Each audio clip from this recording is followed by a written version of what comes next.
c'est Viridiana. Bon, je suis ravie de vous retrouver sur ma chaîne où on parle couture. Vous pouvez aussi me retrouver sur Instagram avec le pseudo Made of Life. J'ai un site internet vogol.fr sur lequel vous pouvez retrouver quelques-unes de mes créations. Et je suis aussi coach couture pour Urban Ferry. Comme toutes les semaines, je fais un gros bisou à mamé. Bisous mamé. Bon, aujourd'hui, j'en ai marre. Mon mari me pique tout le temps ma veste. Mais c'est ma veste pour aller au poney. Elle est sale, il y a des poils de chevaux dessus, c'est ma veste.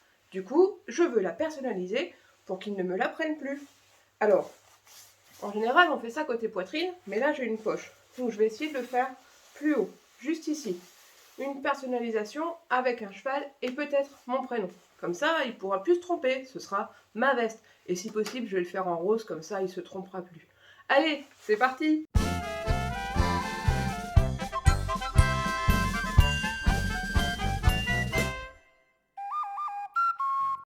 Bon, soyons bien d'accord, cette vidéo n'est pas un cours, hein. Moi, je débute en broderie, je vous montre juste ce que je sais faire. Donc, voilà, je voudrais que ma broderie soit ici. Alors, je regarde dans mes cadres celui qui ira, et je pense très sincèrement que le seul qui rentre, c'est mon petit cadre, celui dans lequel je peux broder 10 par 10. Voilà, c'est le seul qui conviendra. Si j'en prends un plus grand, comme le 15 par 15, ben ça rentre pas, je serai obligée de me mettre sur la poche. Donc ça, c'est trop grand. Je vais devoir prendre le 10 par 10. Ce que je sais en broderie, c'est qu'il faut toujours un stabilisateur en dessous. Ici, je vais choisir un Filmoplast. C'est quelque chose qui n'est pas très épais, qui stabilise bien, qui est autocollant et surtout qui s'arrache après broderie. Comme ça, il n'y a pas du blanc partout derrière. Pour couper la bonne dimension de Filmoplast, je prends le petit gabarit comme ça, et il faut que je coupe un morceau de Filmoplast qui soit un peu plus grand que ça pour que ça tienne dans le cadre. Hop, conclusion. Je vais choisir 10 par 10 et je vais couper, hop, comme ça et comme ça pour que ça rentre bien dans le cadre. Ciseaux. Maintenant que j'ai coupé mon morceau de Filmoplast, je vais enlever la pellicule et le placer sur l'envers du vêtement, là où je veux que ce soit brodé. Donc côté cœur, donc côté gauche de mon vêtement.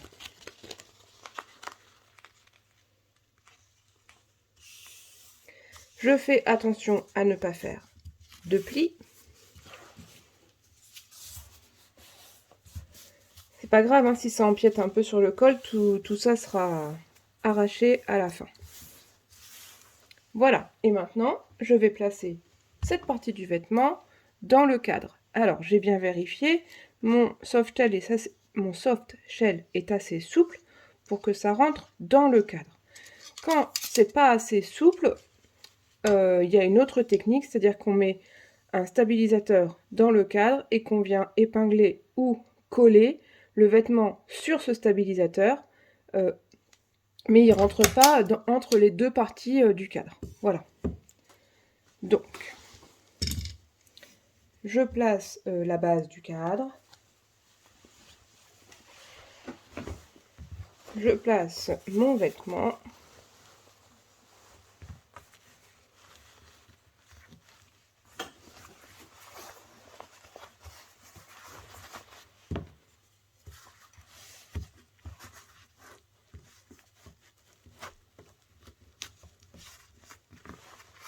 Je le tends, mais je ne tire pas trop pour pas que le vêtement soit déformé. Et c'est aussi à ça que sert le stabilisateur, à ne pas déformer le vêtement. Je serre bien la petite vis et je vais aller me placer dans la brodeuse. Pour la broderie, j'ai choisi ce rose très clair. Et j'ai aussi bobiné une canette, hop, en fil blanc. Alors le fil de spécial canette, hop, c'est du polyester et c'est très fin. Le fil est vraiment très fin, bien plus fin que pour la couture classique. Je ne connais pas la marque de ce fil de canette. Par contre, pour la broderie, j'utilise entre autres la marque Royal. Voilà, donc c'est du 100% polyester celui-ci. Le motif que j'ai choisi, c'est ce petit cheval. Et on voit ici que ça rentre dans le petit cadre, celui que j'ai installé sur mon vêtement. Voilà, j'ai mis le cadre sur la machine. Alors je m'arrange, vous voyez le vêtement est très encombrant, je vais m'arranger pour que à aucun moment le vêtement n'entrave le déplacement de ce bras, parce que ce bras va beaucoup bouger pour la broderie. L'aiguille, elle, ne bouge pas en fait, c'est tout le cadre qui va bouger. Bon, par contre, vous voyez bien que mon cheval, là, il me regarde, et si je fais ça, il va pas être dans le bon sens. Donc il faut que je le tourne. Je voudrais qu'il aille dans ce sens-là, puisque le bas du vêtement est vers la gauche, donc il faut que le bas du cheval soit vers la gauche. C'est ok pour moi. J'arrête donc là l'édition, je finis, et je lance la broderie, et là on croise les doigts, parce que comme je suis débutante, je sais jamais si j'ai foiré un truc ou pas. Baisse le pied de biche, et c'est parti.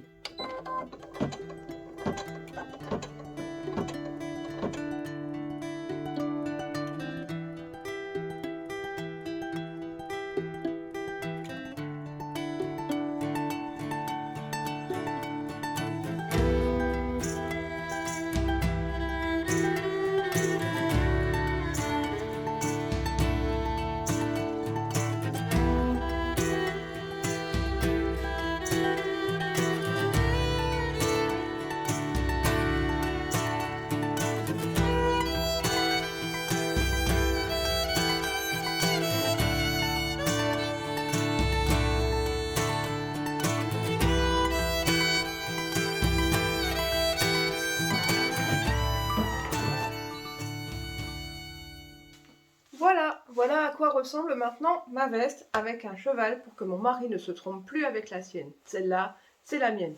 Bon, je suis une débutante en broderie, j'ai encore beaucoup de choses à apprendre, beaucoup de petites astuces à connaître, mais je suis quand même satisfaite de ce que j'arrive à faire actuellement. Je vous fais voir un autre petit exemple.